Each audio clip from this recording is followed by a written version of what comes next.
Welcome back to the Little Grey Cells, where we explore the brilliant mind and extraordinary cases of the world's greatest detective, Hercule Poirot.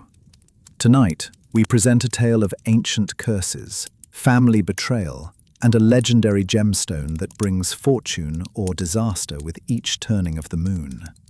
A case that will test even Poirot's formidable powers of deduction. So settle in, pour yourself a tisane, or perhaps something stronger, and let us begin. This is Death on the Moonlit Terrace, a Hercule Poirot mystery.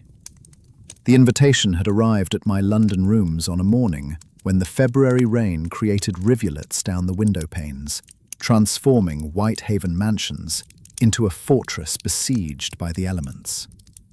Hercule Poirot, settled comfortably with his tisane and the Morning Times, found his contemplative state interrupted by George, who presented the envelope upon a silver salver with the practiced discretion of 30 years' service. The paper itself spoke of quality, heavy cream stock, embossed with a crest featuring a crescent moon above a stylized terrace. I recognized immediately the Ashworth Arms, that ancient family whose fortunes had been built upon wool trade in the 15th century and maintained through judicious marriages ever since. The handwriting within possessed the careful elegance of one educated in an earlier, more meticulous age.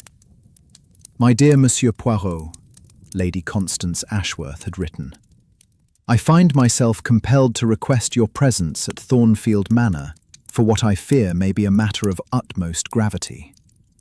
The circumstances are too delicate to commit to correspondence, but I can assure you that a man of your particular talents is desperately needed.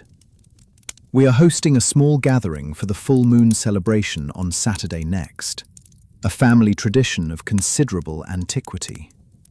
I would be most grateful if you could attend. I have taken the liberty of reserving accommodation at the Rose and Crown in the village, should you require lodging. Though naturally we would be honoured to host you at the manor itself. Your discretion in this matter would be greatly appreciated. Yours in considerable anxiety, Constance Ashworth."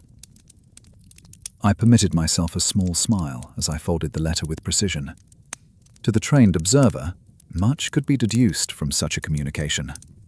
The lady's anxiety manifested in the slight tremor visible in certain downstrokes of the more emphatic words. The careful avoidance of specifics suggested either genuine danger or the belief in such. Most intriguing was the mention of a full moon celebration, that peculiar vestige of pre-Christian custom that certain old families maintained with varying degrees of seriousness and superstition. I turned the envelope over in my hands, examining the postmark, which indicated dispatch from the village of Thornfield Parther in Somerset, some 3 hours from London by rail. The seal had been properly applied, suggesting nothing had been added or extracted since the letter's composition. Yes, this required investigation. One did not ignore such entreaties from the aristocracy when they specifically requested discretion. The flavour suggested scandal, or worse, crime, wrapped in the protective veil of family honour. George appeared at my elbow with admirable timing. "You will be requiring travel arrangements, sir?" he inquired, his impassive features betraying only the slightest flicker of interest. Such is the art of the gentleman's gentleman, to anticipate without presumption. "Indeed, Georges, to Somerset for the weekend. Pack the dark suits and ensure the patent leather shoes are properly polished. We travel into the country, and one must maintain standards even among the provincial gentry." The train journey proved uneventful, save for the companionship of a loquacious clergyman who held forth upon the degradation of modern morals until I feigned sleep to preserve my sanity. Through half-closed eyes, I observed the English countryside transform from the industrial outskirts of London to the gentle hills and ancient hedgerows of Somerset. Winter had laid its austere hand upon the landscape, reducing colour to variations of grey and brown, though here and there evergreens provided defiant punctuation. Thornfield Parva announced itself with a Norman church tower visible above bare oak branches, a cluster of cottages in mellow stone, and the inevitable public house from which our journey's first objective took its name. The Rose and Crown proved a substantial establishment, half-timbered and listing slightly with the weight of 4 centuries. The landlord, a broad man with the weather-beaten face of one who had farmed before entering the hospitality trade, greeted me with a mixture of deference and curiosity that confirmed Lady Ashworth's booking had occasioned local speculation. "Ah, Monsieur Poirot. Your room is prepared, sir. Her ladyship sent word you'd be arriving on the afternoon train. Fine view of the manor from your window, sir, right up on the hill there." He gestured through the leaded windows, where, indeed, Thornfield Manor commanded the valley like a medieval fortress, though its architecture spoke primarily of Tudor ambition and Georgian refinement. "You'll be attending the full moon gathering, I expect. Quite the tradition hereabouts, though not what it was in the old lord's time." I detected within his words the careful neutrality of one who serves both manor and village, equally reluctant to offend either constituency. "The family maintains these old customs still?" I inquired, with seeming casualness, unpacking my carefully folded suits and arranging my effects with the precision that has become second nature. "Aye, though there's been talk, sir. Not for me to say, of course." The landlord's reluctance dissolved under my gentle probing and the agency of a generously offered whisky. "The current Lord Ashworth, Sir Malcolm, he's not the man his father was, if you take my meaning. There's been financial difficulties, though the family maintains appearances. And then there's the matter of the moonstone." He lowered his voice as though the walls themselves might report indiscretions. "Family heirloom, brought back from India by some ancestor during the Empire days. Legend says it brings good fortune when the moon is full, but terrible misfortune if it's ever sold or leaves the family. Superstitious nonsense, of course, but people do talk, especially now with Sir Malcolm's debts mounting and young Miss Ashworth engaged to that American fellow." The American, I learned, was one Randolph Crane, a Boston businessman of considerable wealth but uncertain pedigree. Precisely the sort of transatlantic marriage that had rescued numerous impoverished estates in recent decades. That Miss Helena Ashworth, sole heir to Thornfield, should contract such an alliance surprised no one familiar with the economics of maintaining ancient properties in modern times. What did surprise, according to my informant's careful disclosures, was the speed of the courtship and certain rumours regarding Crane's business practices that had preceded his arrival in Somerset. I thanked the landlord and dismissed him to complete my preparations. The evening stretched before me with ample time to dress for dinner and make my way to the manor. I selected my finest evening clothes, adjusted my moustache to perfection, and regarded myself in the mirror with satisfaction. Hercule Poirot would arrive at Thornfield Manor, prepared for whatever mystery awaited upon that moonlit terrace. The drive to the manor, accomplished in a hired motor with a taciturn driver, who clearly supplemented his income with such commissions, allowed me to observe the approach in gathering dusk. The road climbed steadily through parkland, where ancient oaks had stood sentinel for centuries. Deer raised their heads from grazing to watch our passage, their eyes reflecting the headlamps with an almost supernatural gleam. The house itself materialized gradually, first as a dark mass against the lighter sky, then with increasing definition as we drew nearer. Thornfield Manor presented a facade of warm stone, its central block dating from Henry VIII's reign, flanked by Georgian wings that spoke of later prosperity. Mullioned windows glowed with welcoming light, and the great oaken door stood open despite the February chill. A butler of the old school awaited at the entrance, his formal attire and dignified bearing entirely appropriate to such an establishment. "Monsieur Poirot, her ladyship is expecting you. If you will follow me to the blue drawing room." We traversed a great hall whose walls displayed armour and portraits in equal measure, the collected visual history of the Ashworth line. I noted, with professional interest, the security arrangements, the locks upon certain doors, the servants moving with practiced efficiency between public and private spaces. The layout of a house can reveal much about its inhabitants, and Thornfield spoke of tradition maintained at considerable cost. Lady Constance Ashworth rose from her chair as I entered, a woman of perhaps 60 years, whose bearing suggested she had been a beauty in youth, and retained that authority that beauty grants and habit preserves. Her gown of midnight blue suited both her colouring and the formal nature of the evening. Diamonds at her throat caught the firelight, and I recognised the distinctive setting of Victorian craftsmanship. "Monsieur Poirot, how good of you to come."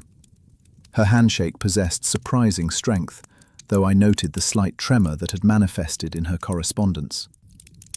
I confess, I am at something of a loss how to begin.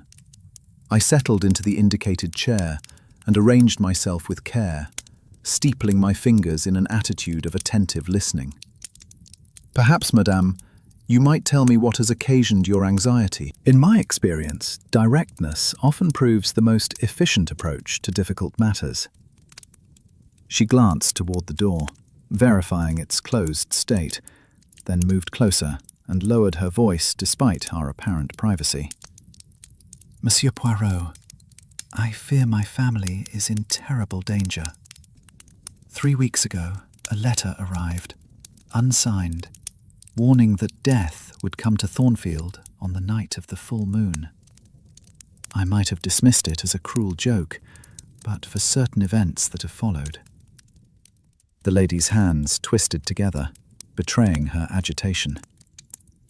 "Small accidents have befallen the family. My husband fell on the stairs, though he insists his foot was deliberately tripped. My daughter's horse shied violently during a ride, nearly throwing her. Objects have been moved or misplaced, creating an atmosphere of unease.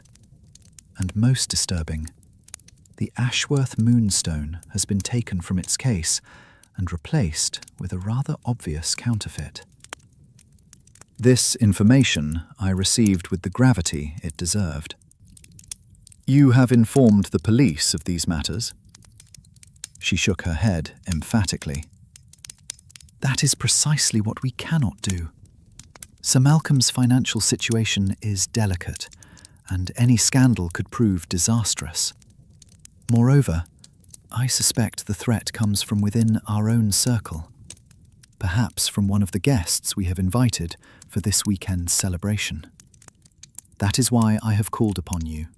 I need someone who can observe, who can identify the source of these threats before disaster strikes." She produced a list from her reticule, which I examined with interest. The weekend gathering comprised a compact group: Sir Malcolm and Lady Constance Ashworth themselves, their daughter Helena and her fiancé Randolph Crane, Sir Malcolm's brother Edward, a scholar of dubious reputation, Mrs. Violet Ashworth, the late elder brother's widow, with her son Gerald, Mr. Tobias Merchant, the family solicitor, Dr. Raymond Bellamy, an old family friend and physician, and Miss Iris Pemberton, Helena's former governess, who remained in residence as companion. 8 individuals beyond the host and hostess, each with potential motive, means, and opportunity for mischief, or worse. "The full moon celebration takes place tomorrow night," Lady Constance continued. "It is tradition for the family to gather on the south terrace at midnight when the moon reaches its zenith.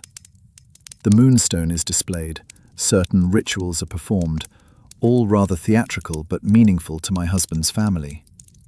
If violence is planned, that is when it will occur. I nodded slowly, processing this information with the methodical approach that has served me well throughout my career. And you suspect one of these guests specifically? I suspect everyone, Monsieur Poirot. That is the terrible truth. Edward bears grudges regarding inheritance. Violet and Gerald believe they were cheated of their rightful place. Merchant knows all our financial secrets. Crane wishes to marry Helena, but may have darker motives. Even dear Iris, who has been with us for 20 years, might harbour resentments after decades of service. And Bellamy, well, doctors possess unique opportunities for harm, do they not? The grey cells, as I term those instruments of ratiocination, began their work.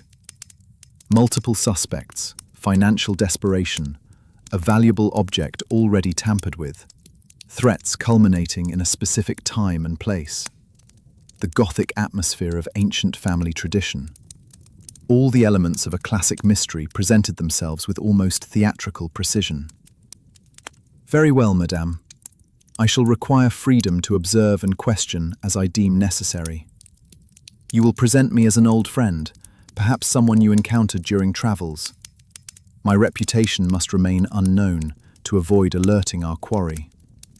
Tomorrow, I shall observe this gathering of yours, and with fortune, we shall prevent whatever catastrophe threatens. Relief flooded her features. Thank you, Monsieur Poirot. You cannot imagine the burden this has been, maintaining appearances while fearing for my family's safety. The other guests arrive throughout tomorrow.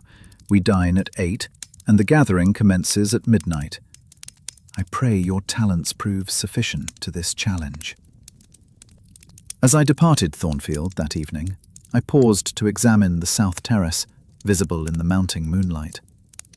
A broad expanse of flagstones extended from the drawing room's French windows, bordered by a balustrade, beyond which the ground fell away steeply to the parkland below. An isolated spot, exposed to the elements, perfect for ceremony, and equally perfect for murder. Tomorrow night, when the moon reached its zenith, what drama would unfold upon those ancient stones? Hercule Poirot would be watching, and the criminal, whoever they might be, would discover that little escapes the notice of the grey cells when properly applied to a problem.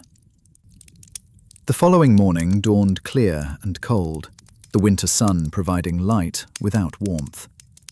I breakfasted early at the Rose and Crown, consuming my customary hot chocolate and croissants while reviewing my observations from the previous evening. The landlord proved a willing source of additional intelligence regarding the weekend's guests, village gossip being as reliable as the Times for certain categories of information. Edward Ashworth, the younger brother, had been sent down from Oxford under circumstances never fully explained, though drink and gambling featured prominently in local speculation. He had travelled extensively in the East, returning periodically to Thornfield when funds ran low. His expertise in Asian antiquities made him the family authority on the moonstone, though some questioned whether his knowledge might be applied to disposing of such items rather than merely authenticating them. Violet Ashworth, widow of the eldest Ashworth son who had perished in the war, resided in the dower house on the estate's northern boundary. Her son, Gerald, now approaching 30, assisted with estate management but chafed under his uncle's authority. The question of succession remained vexed, as Sir Malcolm's line would inherit, despite Gerald's arguably stronger claim as son of the elder brother. That Gerald's father had died before the old Lord Ashworth only added legal complexity to emotional grievance. Tobias Merchant, the family solicitor, had served the Ashworths for 40 years, privy to every financial crisis and family secret accumulated during that span. His continued loyalty, despite mounting unpaid fees, suggested either remarkable professional devotion or knowledge that might be leveraged to advantage. Dr. Bellamy had been Sir Malcolm's closest friend since their youth, though his medical practice in Harley Street had prospered, while the Ashworth fortunes declined. An interesting dynamic, that disparity of circumstance between intimate friends. The American, Crane, remained an enigma. His courtship of Helena Ashworth had been swift, and his business in Boston involved banking or finance or some such profession that generated wealth without visible production of goods. The modern economy mystifies me, but I understand well the universal motivations of ambition and greed. I arrived at Thornfield shortly before lunch, carrying myself as an old acquaintance of Lady Constance, someone encountered during a Swiss holiday years past, who happened to be travelling in Somerset. The assembled company received this fiction with varying degrees of interest and scepticism. Sir Malcolm Ashworth proved a florid gentleman of 60-odd years, his complexion suggesting either robust health or excessive devotion to port. His manner combining feudal condescension with commercial anxiety. He greeted me with distracted courtesy, his attention clearly occupied by weightier concerns than the entertainment of an unexpected guest. Any friend of Constance's, naturally, Monsieur Poirot. Delighted to have you. You must excuse the rather informal nature of our gathering. Family tradition, you understand, all rather peculiar to outsiders, but meaningful to us. His daughter, Helena, possessed her mother's beauty, refined by youth, though anxiety clouded features that should have displayed only happiness in one so recently engaged.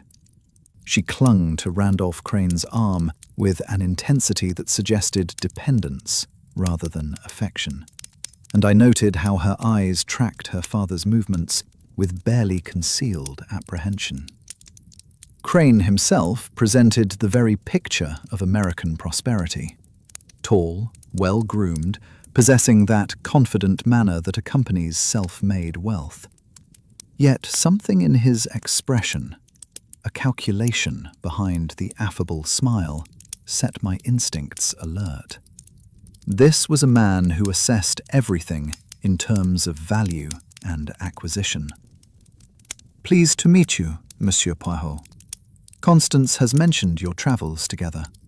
Always good to have a man of the world at these family affairs. Keeps things from getting too insular.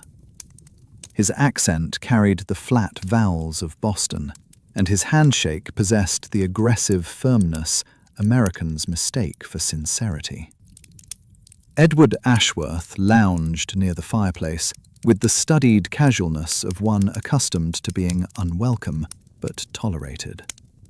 Younger than his brother by a decade, his features showed the dissipation of prolonged self-indulgence.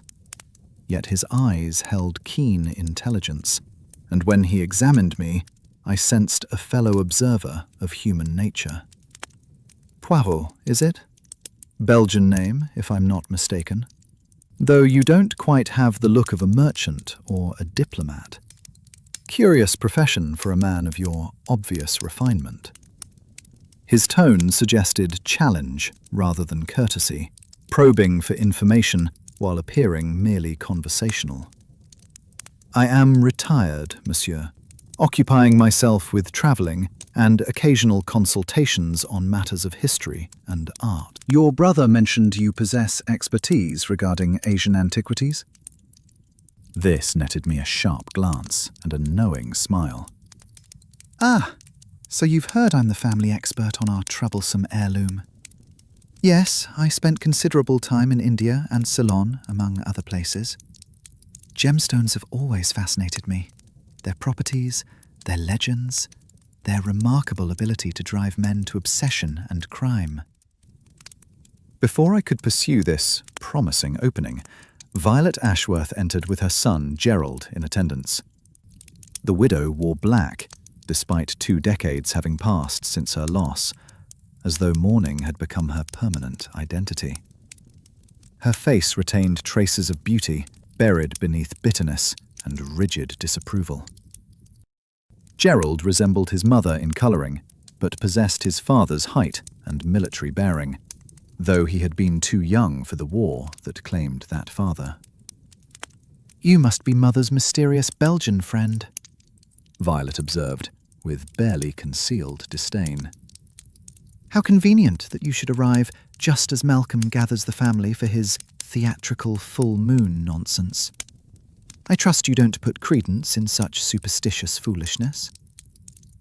Her hostility suggested I had been categorized as aligned with Sir Malcolm's branch of the family, an assumption I did nothing to correct. Gerald merely nodded curtly, his attention focused on Helena with an intensity that made clear his feelings exceeded cousinly affection. Unfortunate complications multiplied. Lunch proceeded with the careful courtesy that barely conceals dysfunction. The dining room's grandeur emphasized, rather than disguised, the household's strained circumstances. Fine silver bore family crests, but I observed the expert eye note's missing pieces, gaps in sets, suggesting items sold to maintain appearances elsewhere. The meal itself proved excellent, though I suspected Cook's talent exceeded her budget. Conversation remained determinedly superficial, touching on weather, London society, the state of roads, anything but the subjects that truly occupied every mind present. I played the harmless foreign visitor, occasionally offering observations about Swiss mountain resorts or Belgian cuisine, establishing myself as pleasant but inconsequential. Only Edward appeared genuinely amused by my performance, shooting me occasional glances that suggested he recognized a fellow actor. Dr. Bellamy arrived after lunch, apologizing for his delayed train from London. A distinguished gentleman, whose Savile Row tailoring and general prosperity made an unfortunate contrast with his host's more threadbare elegance. He greeted the assembled company with the ease of long familiarity. "Malcolm, Constance, lovely to see you. And Helena, my dear, you look radiant. Crane, good to meet you properly at last.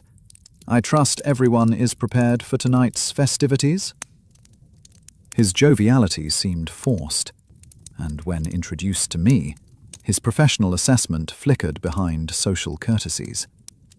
Doctors develop such habits of observation, noting physical signs others miss. Tobias Merchant arrived simultaneously, a precise gentleman whose careful grooming and conservative dress announced his profession as clearly as a signboard. His manner combined obsequiousness toward Sir Malcolm with barely concealed contempt for Edward, while treating Gerald with the cautious respect owed to a potential future client. "Sir Malcolm, Lady Constance, I have brought the documents you requested regarding the estate matters. Perhaps we might review them before this evening's gathering?" His emphasis on estate matters suggested significance beyond routine business. The final member of our company, Miss Iris Pemberton, had been present throughout, but so self-effacing as to escape immediate notice.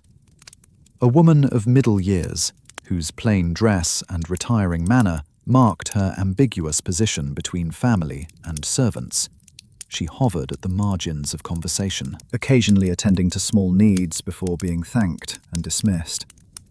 Yet her eyes missed nothing, and when they met mine, I detected intelligence deliberately suppressed beneath decades of professional submission. As afternoon shadows lengthened, Lady Constance organized various entertainments to occupy her guests until dinner. Some ventured into the parkland for air, others retreated to the library or their rooms. I observed these dispersions with interest, noting who sought whose company and who preferred solitude. Edward disappeared toward the estate's eastern wing, where I learned his rooms were located.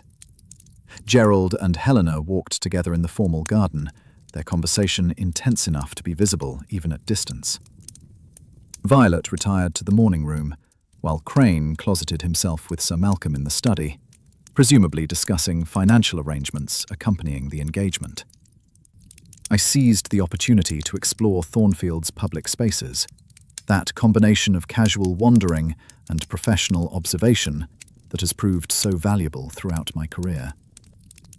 The house revealed much about its inhabitants. Family portraits traced the Ashworth lineage back to Tudor times, each generation's wealth and status documented in increasingly elaborate frames. The collection peaked in Georgian prosperity, then gradually declined, later editions showing less prestigious artists, smaller canvases, reduced grandeur.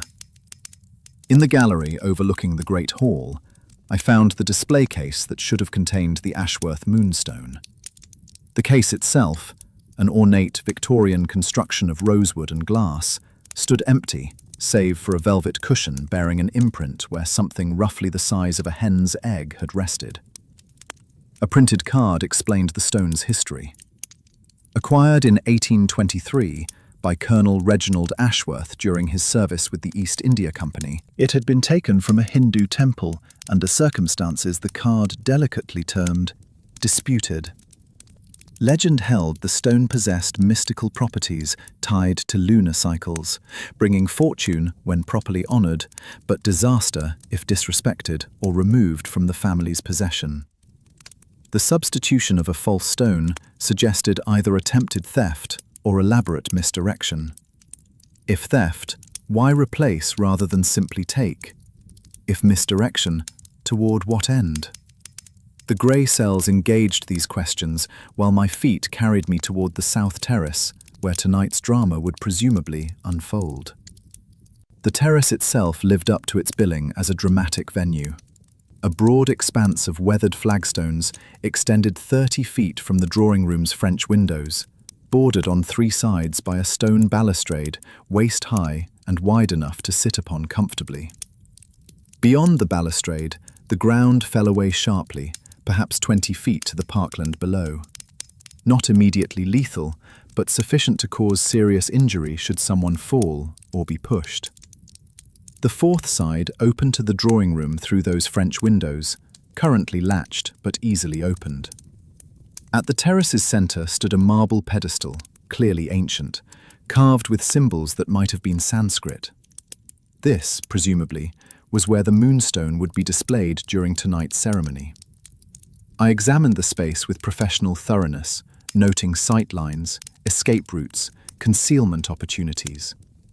The balustrade's width made it impossible to fall accidentally unless one were quite intoxicated or deliberately climbed upon it.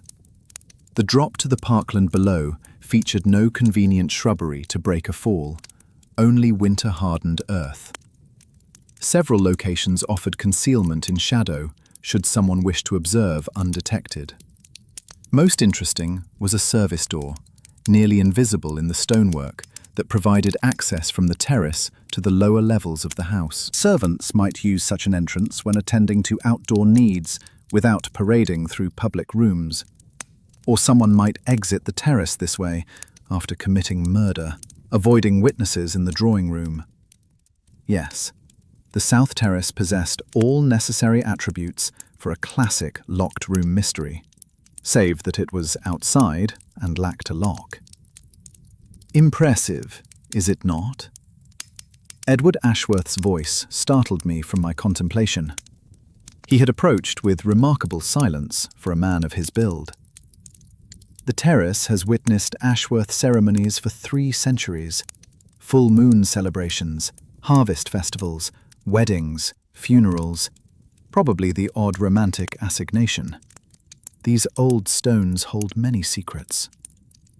I turned to face him, adjusting my moustache while considering my response. You do not approve of your brother's continuation of these traditions, monsieur? He laughed without humour. I neither approve nor disapprove, merely observe. Malcolm clings to rituals he barely understands because they represent something he fears losing.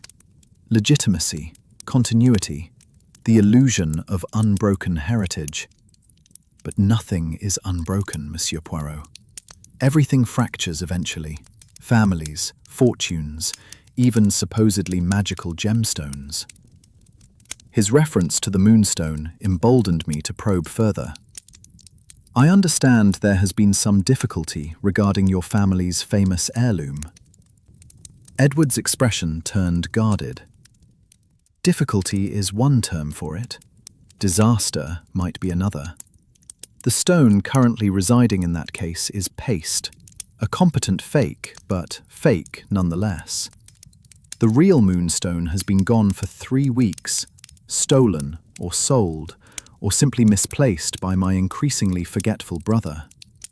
Tonight's ceremony will be theatre, performed with a prop, which rather defeats the purpose of honouring ancient protective spirits, assuming such things exist.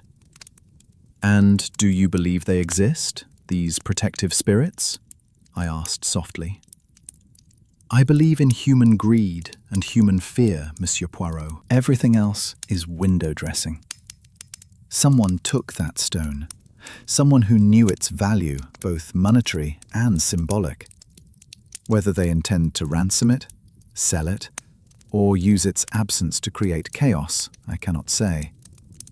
But I suspect we will discover the answer soon enough. He strolled away with studied casualness, leaving me to ponder his words. If Edward knew the stone was false, did others? Was Lady Constance's claim that the substitution had been discovered recently accurate? Or had the family known for longer and concealed the knowledge? The afternoon advanced toward evening, and I returned to the Rose and Crown to dress for dinner with particular care. Tonight would require every faculty, every observation skill to navigate the social complexities and identify the threat before it materialized. I selected my finest evening clothes, arranged my hair and moustache to perfection, and regarded myself in the mirror with satisfaction. Hercule Poirot was prepared for whatever this evening might bring. Dinner at Thornfield proved a subdued affair, despite the formal elegance of setting and service. The dining room glittered with candlelight, reflected in crystal and silver, but conversation remained stilted, as though everyone present sensed the approaching crisis without acknowledging it directly. Sir Malcolm, positioned at the table's head, consumed wine with steady determination while attempting to maintain jolly hospitality. His anecdotes about estate management and local politics fell flat, received with polite murmurs rather than genuine engagement. Lady Constance, exquisite in grey silk that emphasised her dignity, managed the meal's progression with quiet competence, though I observed her hands trembling slightly when she thought herself unobserved. Helena and Crane occupied positions across from one another, their engagement providing nominal excuse for the gathering. Yet Helena ate almost nothing, pushing food around her plate while casting anxious glances at her father and her fiancé alternately. Crane maintained hearty American bonhomie, complimenting the food and wine with slightly excessive enthusiasm, but his eyes remained cold, calculating, assessing everyone and everything with mercantile precision. Edward lounged in his chair with deliberate informality, his evening clothes worn with the casual contempt of one who had once possessed many such suits, but now owned perhaps 2. He matched his brother drink for drink, while offering observations calculated to disturb rather than soothe. When Merchant mentioned estate improvements, Edward laughed bitterly. Improvements require money, Tobias, which we conspicuously lack. Perhaps Crane might be persuaded to invest in his future father-in-law's property? This drew uncomfortable glances and a sharp reprimand from Lady Constance. But Edward merely smiled and refilled his glass. Violet and Gerald maintained disapproving silence, speaking only when directly addressed.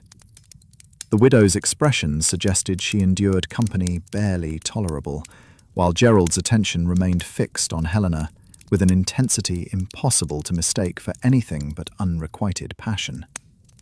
Unfortunate, tragic even, but not uncommon in families where cousins grow to adulthood together.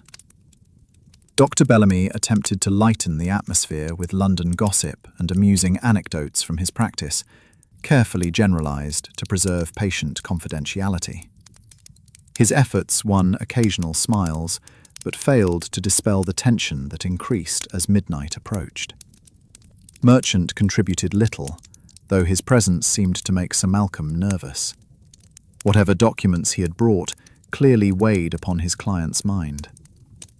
Miss Pemberton, positioned near the table's foot in acknowledgement of her ambiguous status, ate sparingly and spoke not at all unless directly questioned.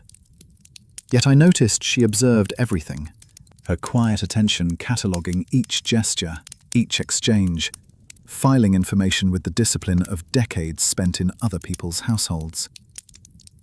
I maintained my role as pleasant foreign visitor, occasionally offering comments about Belgian cuisine or Swiss hotels, establishing myself as harmlessly inconsequential. But my eyes missed nothing, my ears filtered no detail, and the grey cells worked steadily, assembling observations into patterns that might yield understanding. After dinner, the ladies withdrew, per tradition, though Helena departed with obvious reluctance. The gentlemen remained for port and cigars, that masculine ritual that permits franker conversation than mixed company allows. Sir Malcolm seized this opportunity to explain tonight's proceedings. The full moon celebration is Ashworth tradition, dating back to when Colonel Reginald brought the moonstone from India. Legend holds that the stone must be honoured at each full moon, displayed upon the terrace pedestal when the moon reaches its zenith. Those present make certain invocations, nothing too pagan, merely expressing gratitude for the family's prosperity and protection. Symbolic, really, but meaningful to us. And the stone itself? Edward interjected with deceptive casualness. Are we finally acknowledging that what you'll display tonight is paste, not the genuine article? The silence that followed was profound. Sir Malcolm's face flushed dangerously, while Merchant appeared stricken. Gerald looked merely confused, suggesting this revelation was news to him. Crane's expression remained neutral, but his posture sharpened with interest. I don't know what you mean, Sir Malcolm blustered. The moonstone is perfectly secure in its case. Oh, come now, Malcolm. I examined the stone yesterday, as is my right as family expert on such matters. What you have is competent paste, perhaps worth £50 at most.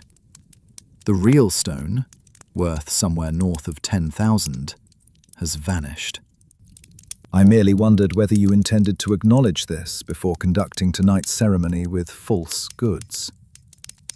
The explosion of conversation this produced gave me ample opportunity to observe reactions. Sir Malcolm's fury seemed genuine, his shock at Edward's public accusation overwhelming his host's courtesy. Merchant attempted to restore order while shooting poisonous glances at Edward. Gerald's confusion gave way to calculation, as he apparently considered implications for his inheritance claims. Crane alone remained composed, though I detected heightened interest in his manner. Dr. Bellamy intervened with physician's authority. Gentlemen, this is hardly the moment for family disputes.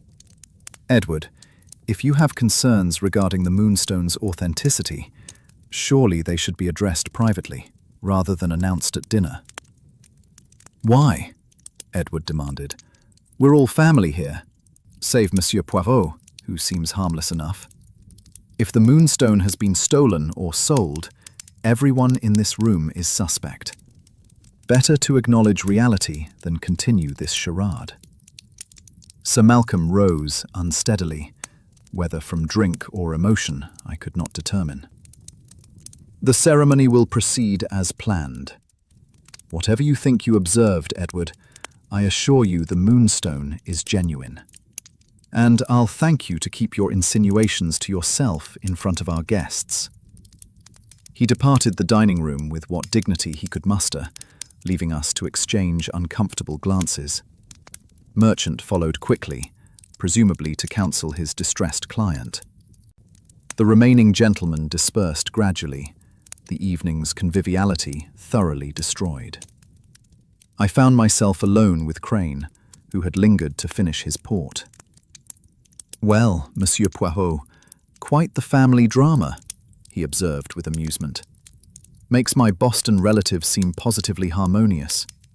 Tell me, do you really believe that stone is fake?" "I am not expert in gemstones, monsieur, but I believe Edward Ashworth possesses such expertise, and I believe he would not make such accusations without foundation." Crane nodded slowly. "That's what concerns me. I'm about to marry into this family, and if their principal asset has been stolen or sold, I need to know. Bad enough Malcolm's mortgaged the estate to the hilt, but if the moonstone's gone, there's precious little security remaining." His frankness surprised me, suggesting either genuine concern or carefully calculated performance. "You have investigated Sir Malcolm's finances before proposing to his daughter?" I inquired delicately. "I'm a businessman, Monsieur Poirot. Of course I investigated. The Ashworths have history, prestige, social position, all valuable in their way. But they're also broke, living on credit and expectations. I assumed the moonstone provided ultimate security, that, worst case, it could be sold to settle debts. If it's already gone, well, that changes calculations considerably." "And yet you remain engaged to Miss Helena?" I observed softly. Something flickered across his features, too quick to identify. "Helena is a lovely girl, and I'm genuinely fond of her. But I'm also pragmatic. Tonight's little ceremony may prove more revealing than anyone intended." He departed, leaving me alone with my tisane and my thoughts. The grey cells considered evidence accumulating with disturbing implications. A valuable stone missing and replaced with paste. Financial desperation.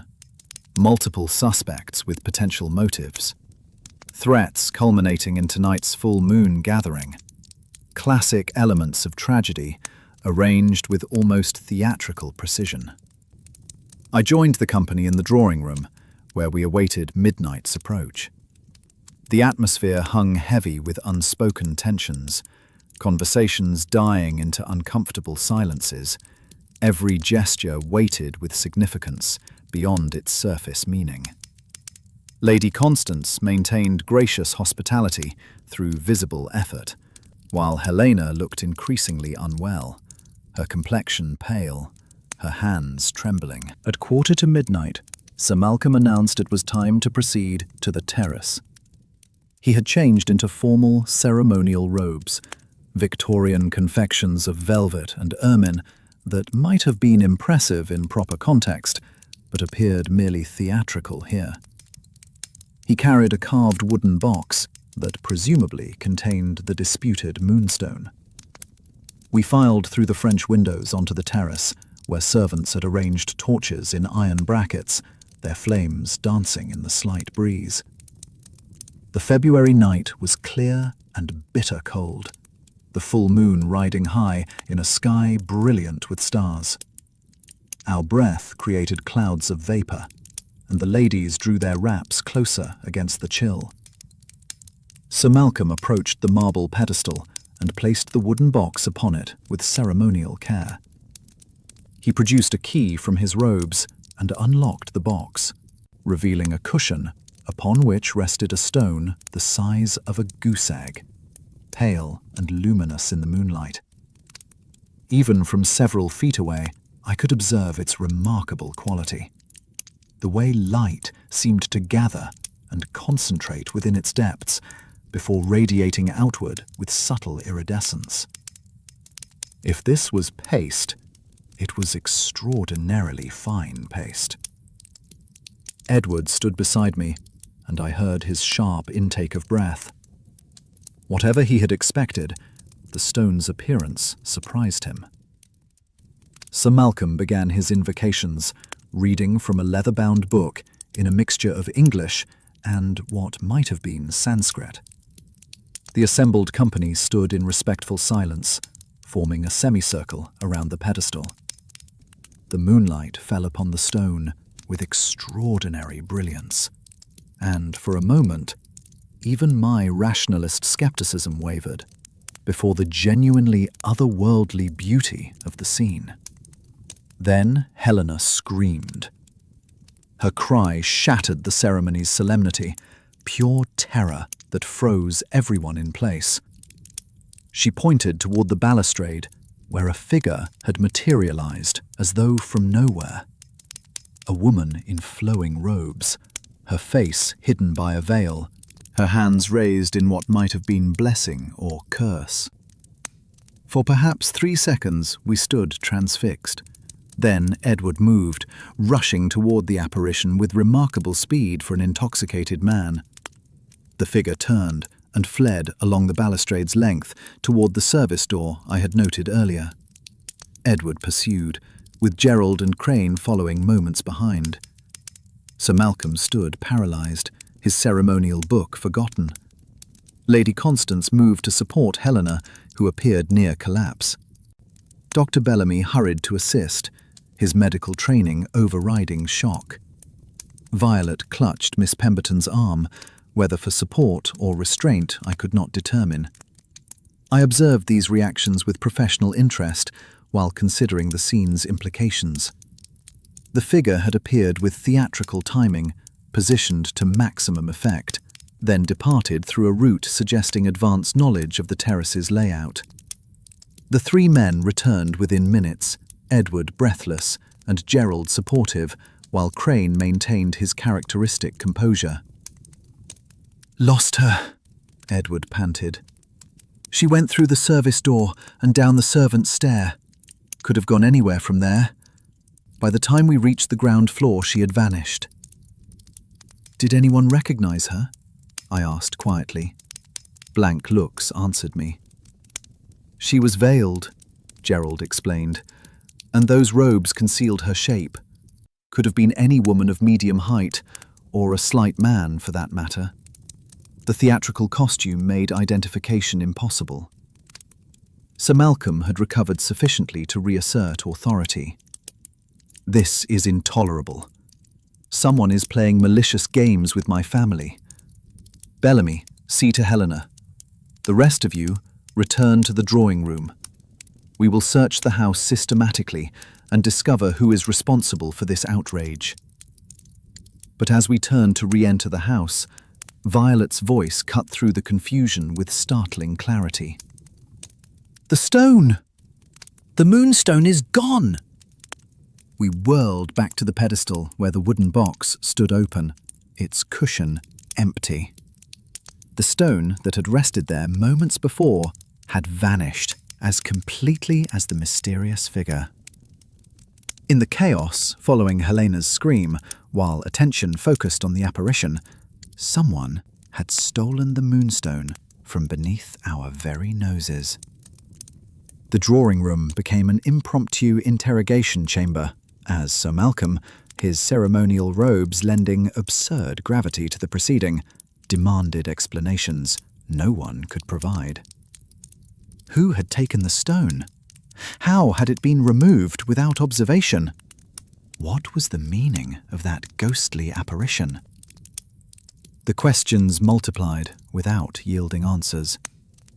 I positioned myself near the fireplace, observing rather than participating, allowing the drama to unfold while the grey cells processed information. Edward had collapsed into a chair, his earlier energy exhausted. "I told you that stone was paste, Malcolm. Someone has made absolute fools of us all. First, they steal the real moonstone, then they arrange this theatrical display to steal the replacement. We're not dealing with common thieves, but someone who understands psychological manipulation." "The stone on that pedestal was real," Sir Malcolm insisted stubbornly. "I examined it myself before the ceremony." "Then perhaps you should explain how the real stone miraculously reappeared after being missing for 3 weeks," Edward shot back. "Unless you've been lying about the theft all along." Merchant intervened before Sir Malcolm could respond. "Gentlemen, accusations serve no purpose. The relevant facts are these. A valuable stone has been taken, a mysterious figure was observed, and we must determine who is responsible. Perhaps we should account for everyone's position during the critical moments." This reasonable suggestion met with general agreement. The reconstruction began with varying degrees of cooperation and accuracy. Sir Malcolm had been conducting the ceremony, the book and stone occupying his full attention. Lady Constance had stood beside Helena until the scream, then moved to support her daughter. Edward claimed he had been watching the ceremony, but noticed the figure almost as quickly as Helena. Gerald and Crane both stated they had been focused on the stone's display until the apparition drew their attention. Violet and Miss Pemberton had been together, startled by Helena's cry. Dr. Bellamy had been near the French windows, positioned to observe the whole assembly. And myself? I had been beside Edward, my attention divided between the ceremony and general observation of the company, none of which explained how the stone had been removed during the brief chaos. Unless the apparition itself was misdirection, drawing attention while an accomplice took the stone. But who? I studied the assembled company with renewed focus. Someone here possessed the skill and nerve to execute this theft.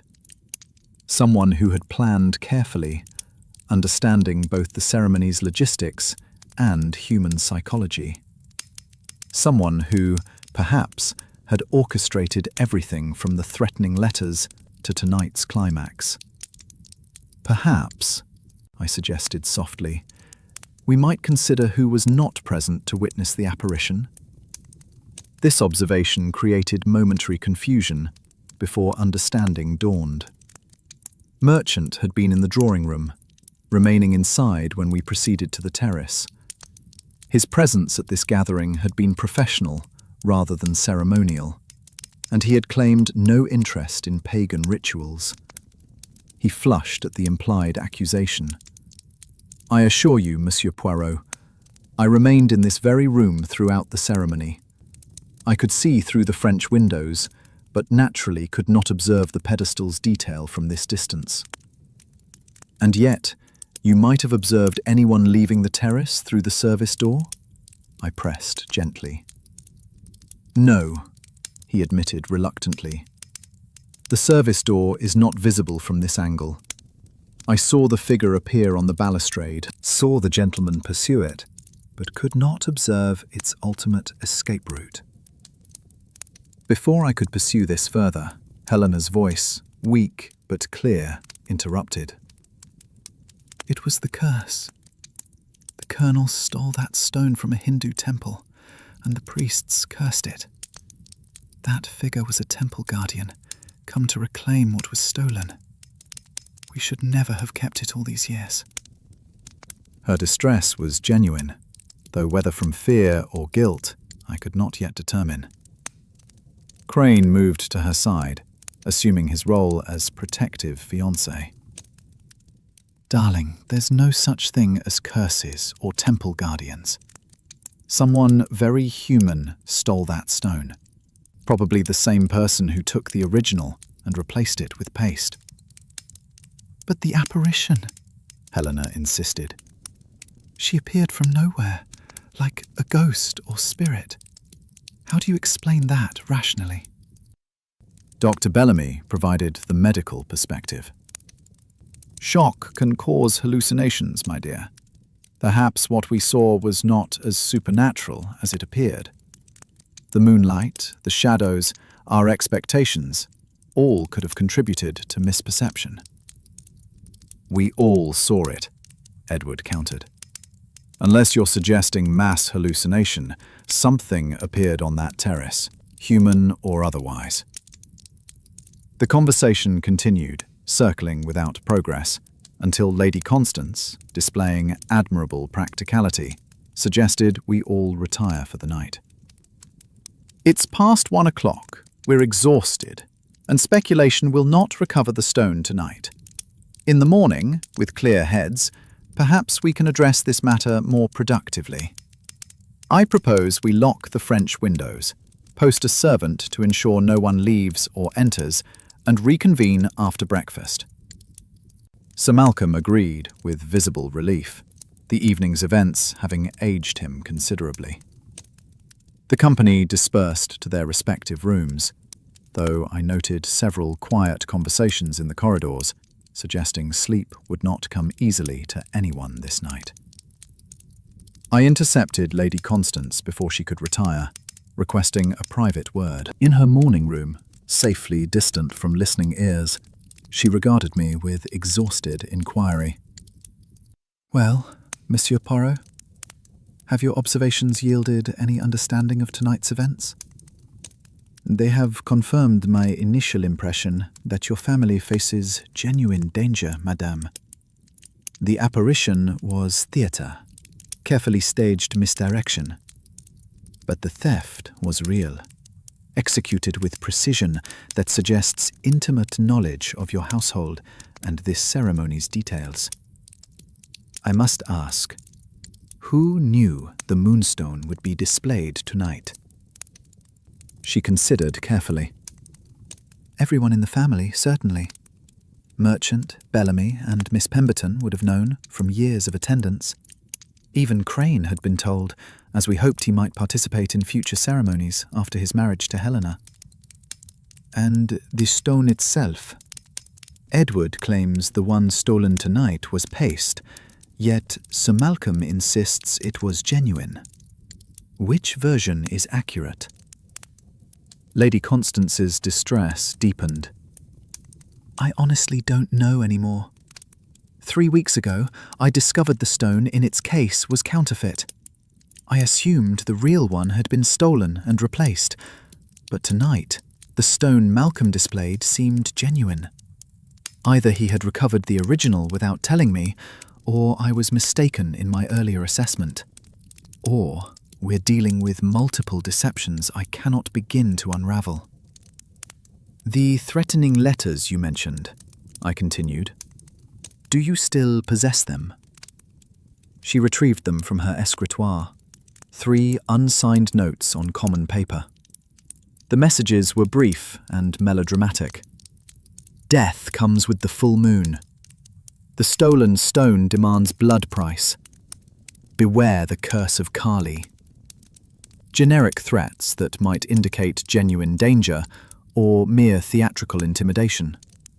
The handwriting varied between notes, suggesting either different authors or deliberate disguise. Have these been seen by others? I inquired. Only Sir Malcolm, Helena, and myself. I kept them private to avoid alarming the household. Yet someone knew to time their apparition for maximum effect during tonight's ceremony. Someone familiar enough with your family's traditions and current tensions to exploit them masterfully. I returned the letters. Madame, I believe we face not one criminal, but possibly several, each with their own agenda. The solution requires untangling multiple plots that may intersect or oppose one another. Her shoulders sagged. Then what hope have we of recovering the Moonstone and preventing the violence those letters threaten? We have, I replied with more confidence than I felt. The little grey cells of Hercule Poirot. They have not yet failed me, and they shall not fail you now. But I require complete honesty from your family. Tomorrow, I must question everyone thoroughly, and they must answer truthfully, regardless of embarrassment or legal consequence. Can you guarantee their cooperation? She nodded slowly. I will make that clear. Monsieur Poirot, I place my family's safety and future in your hands. I departed Thornfield with much to contemplate during the short drive to the Rose and Crown. The night's events had been theatrical, yes, but theatre serves purposes beyond mere entertainment.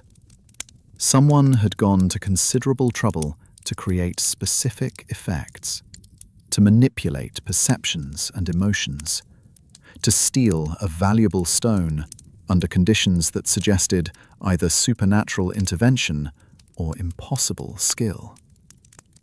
Why? The obvious answer, profit from selling a stolen gem, seemed insufficient given the complexity of the crime. No, there were deeper motives at work, psychological rather than purely mercenary. Someone sought not just the Moonstone, but something else. Revenge, perhaps, or the destruction of the Ashworth family's reputation, or the satisfaction of demonstrating superior cunning. Back in my rooms, I prepared for bed with mechanical precision, while the grey cells continued their work. I arranged my observations systematically. The financial desperation that pervaded Thornfield, the complex web of relationships and resentments among the assembled guests, the mysteriously disappearing and reappearing Moonstone, the theatrical apparition that had provided perfect cover for theft, the threatening letters that had preceded tonight's climax. Patterns began emerging, though the complete picture remained frustratingly obscure. I slept fitfully, troubled by dreams of veiled figures and cursed gemstones, waking several times to make notes of half-formed theories that might prove significant upon subsequent examination. When morning finally arrived, I felt less rested than determined. Today would bring resolution, one way or another. Breakfast at Thornfield proved a subdued affair. The company assembled gradually, each displaying marks of sleepless contemplation. Sir Malcolm appeared haggard, his earlier bluster replaced by defeated anxiety. Lady Constance maintained her composure through visible effort, playing hostess while clearly longing to retreat to her rooms. Helena looked genuinely ill, dark circles beneath her eyes, her hands trembling as she attempted to manage tea and toast. Crane attended her with solicitous care, though I detected frustration beneath his concern. Edward nursed what was clearly a substantial hangover, while Gerald appeared thoughtful rather than distressed. Violet maintained her customary disapproval, now augmented by satisfaction at seeing Sir Malcolm's humiliation. Dr. Bellamy attempted medical cheerfulness while observing everyone with professional concern. Merchant seemed primarily worried about legal implications. Miss Pemberton hovered at the margins, offering quiet assistance where needed. I consumed my chocolate and croissants while announcing my intention to conduct individual interviews throughout the morning. Lady Constance had prepared a small study for this purpose, and the family had agreed to cooperate fully. The order of interviews I determined based on strategic considerations rather than social hierarchy. I began with Miss Pemberton, whose marginal position often granted insights denied to more prominent players. She entered the study with evident nervousness, settling into the indicated chair with the self-effacing manner of one accustomed to making herself invisible. "Miss Pemberton, I understand you have been with the Ashworth family for 20 years? 22 years, Monsieur Poirot. I came as governess to Miss Helena when she was 6 years old. When she no longer required formal education, Lady Constance kindly retained me as companion." Her devotion was evident, but devotion can conceal as well as reveal. "You have observed this family through good times and bad, yes? You understand their dynamics, their secrets, their tensions?" She hesitated, loyalty warring with whatever she might reveal. "I have tried to serve faithfully while maintaining appropriate discretion, monsieur." Of course, of course. But last night, something extraordinary occurred. A valuable stone was stolen under impossible circumstances. Someone in that household possesses knowledge and ability we have not yet identified. I require your observations, Miss Pemberton, to prevent potential tragedy. This appeal to her protective instincts proved effective. "Very well. I will tell you what I know, though it pains me to speak of such matters. The Ashworth family is in desperate financial circumstances. Sir Malcolm has mortgaged the estate beyond its capacity to generate income. Creditors grow increasingly insistent, and only the expectation of Miss Helena's marriage to Mr. Crane has forestalled complete collapse." "And the moonstone?" I prompted gently. "The stone has been missing since early January. I discovered Lady Constance weeping in the gallery one morning, staring at the empty case. She swore me to secrecy, fearing Sir Malcolm's reaction if he learned of the theft. But within days, a replacement appeared. A very good counterfeit. I assumed Sir Malcolm had arranged it to conceal the loss from guests and creditors." "Did you observe anything unusual leading up to last night's ceremony?" She considered carefully. Mr. Edward had been examining the stone repeatedly, as though questioning its authenticity. Mr. Crane had also shown considerable interest in the family's financial assets. Miss Helena had been receiving letters that distressed her greatly, though she would not share their content. And Master Gerald, he watches Miss Helena with such intensity. Unrequited love can drive people to desperate actions. "And last night, during the ceremony, what did you observe?" I was positioned near Mrs. Violet, who clutched my arm most painfully when the apparition appeared. But just before Miss Helena screamed, I noticed Mr. Merchant at the French windows.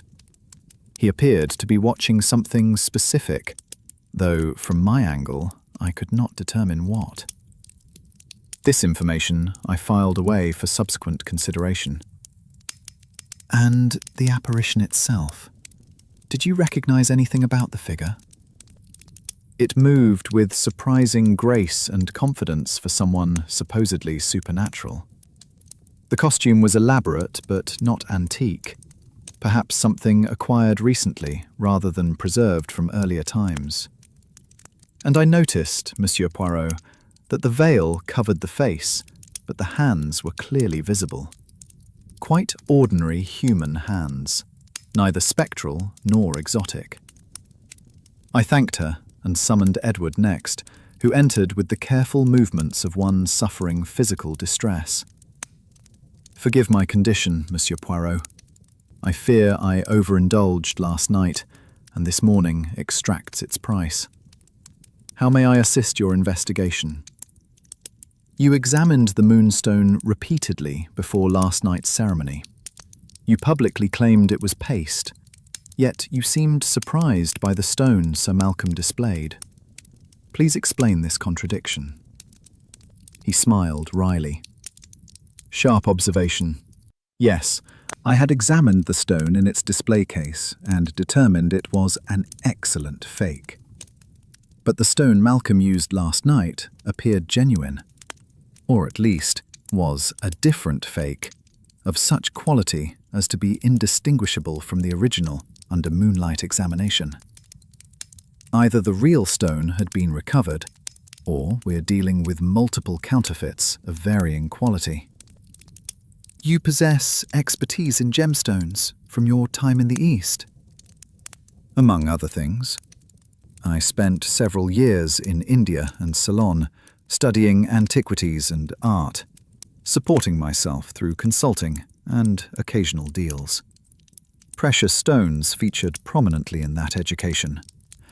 I know a fake when I see one, and I know the Ashworth moonstone intimately, having examined it countless times over the years.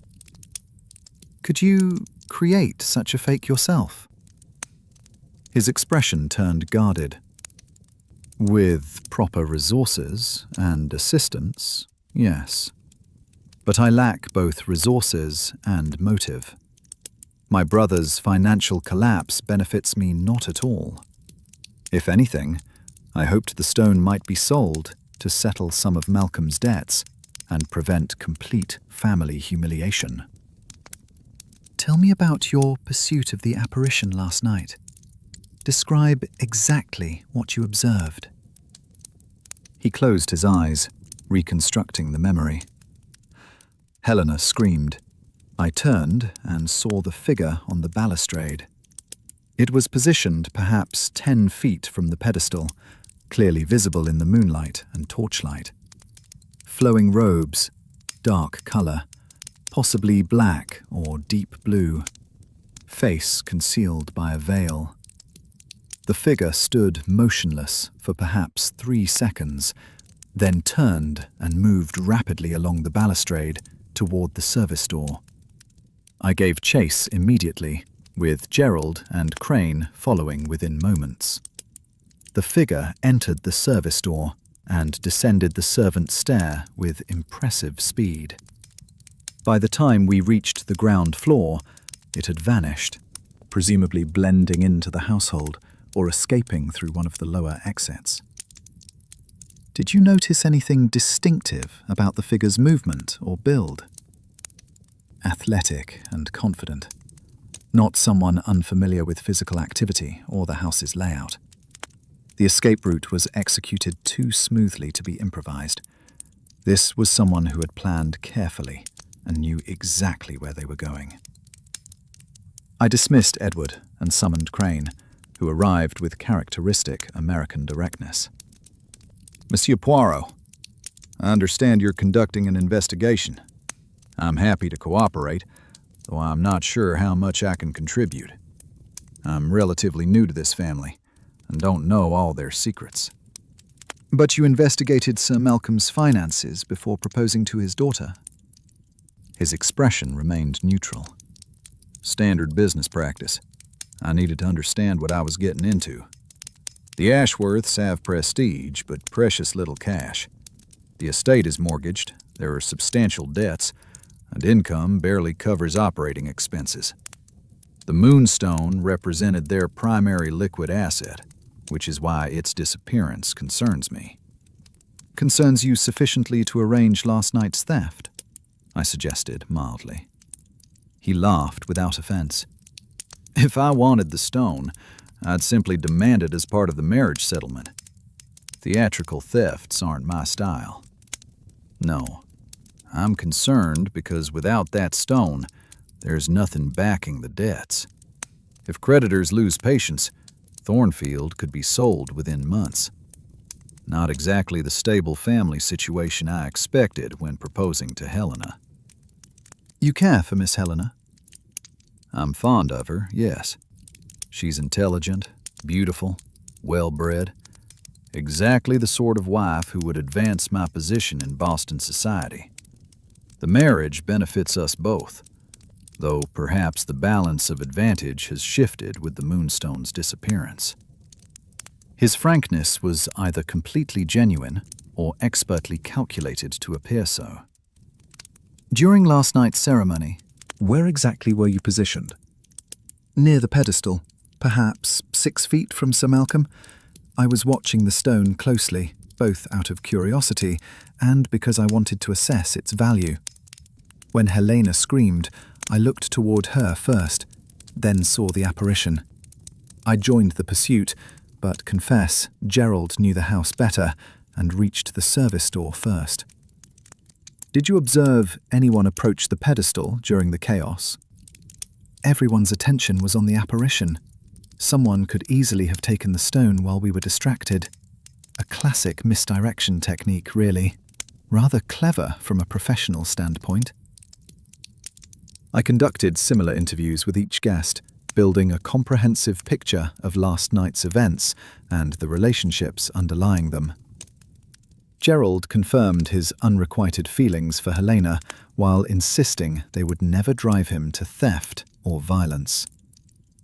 Violet catalogued years of perceived slights and injustices, but denied any criminal action. Dr. Bellamy provided medical observations while carefully avoiding speculation about motive. Merchant reviewed financial details while emphasizing his professional obligations prevented any improper action. By noon, I had accumulated substantial information, but not yet achieved the clarity necessary for definitive conclusions. The grey cells required additional stimulus, some key fact or observation that would unlock the pattern underlying these events. Lady Constance provided lunch in the morning room, a simpler affair than the previous night's dinner. The company ate quietly, conversation limited to necessary courtesies. The atmosphere suggested everyone awaited some revelation, some announcement that would explain last night's mystery and restore normalcy. After lunch, I requested permission to examine the terrace and the Moonstone's display case more thoroughly. Lady Constance agreed immediately, and I spent the next hour conducting a meticulous search of both locations. The terrace revealed little beyond confirming my earlier observations.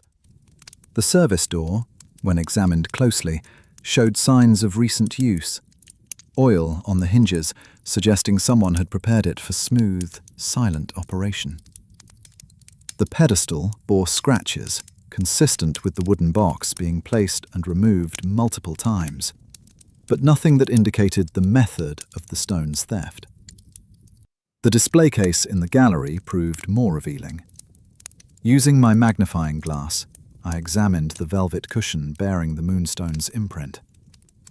Traces of powder clung to the fabric, white and finely textured. I collected samples carefully, sealing them in paper for subsequent analysis. The case's lock, while substantial, showed signs of having been picked rather than forced. Scratches on the mechanism suggested someone with skill had accessed the case, probably to substitute the fake stone Miss Pemberton had observed. Most interesting was a nearly invisible thread caught on the case's corner. Silk of excellent quality, dyed a deep blue-black. Not common silk, such as might come from any garment, but something specific, expensive, unusual. I held it to the light, examining its characteristics with the attention such evidence deserved. As I straightened from this examination, a voice behind me announced, "You have found something significant, Monsieur Poirot?" I turned to find Gerald watching me with keen interest. "Perhaps, monsieur. Evidence accumulates, though its meaning remains not yet entirely clear. You have interest in criminal investigation?" "I have interest in protecting my family, even the branch that has not always treated mine with perfect fairness. If someone threatens the Ashworths, I wish to see them exposed and punished." His sincerity seemed genuine, though sincerity and guilt can coexist comfortably in certain temperaments. "Tell me, monsieur, Your father was the elder brother, yes? By primogeniture, the estate should have passed to him and then to you. Yet your uncle inherited instead. This must create, how do you say, certain resentments? Gerald's expression hardened. My father died before his father. Under English law, my uncle inherited legitimately. Yes, I believe my father would have managed the estate better, and yes, I believe I would now be doing better than Uncle Malcolm. But that doesn't make me a thief, or justify harming my family to rectify old injustices. Of course not, of course not. I merely observe that motive can be complex, layered with history and emotion as well as immediate circumstance. I dismissed him and continued my examination, eventually completing my survey of the relevant spaces. The afternoon waned toward evening, and I knew time pressed urgently. Tonight, I would need to reveal my conclusions, to gather the assembled company and explain these mysterious events. But first, certain additional inquiries were necessary. I sought out Dr. Bellamy in the library, where he had retreated with a medical journal. Doctor, I require your expertise regarding a hypothetical question. If someone wished to simulate supernatural manifestation, to create an apparition that would appear and disappear mysteriously, how might this be accomplished? He considered thoughtfully. Well, the fundamentals would be stagecraft rather than medicine. Strategic positioning in shadows, dark clothing that conceals until illuminated, knowledge of sightlines and attention direction.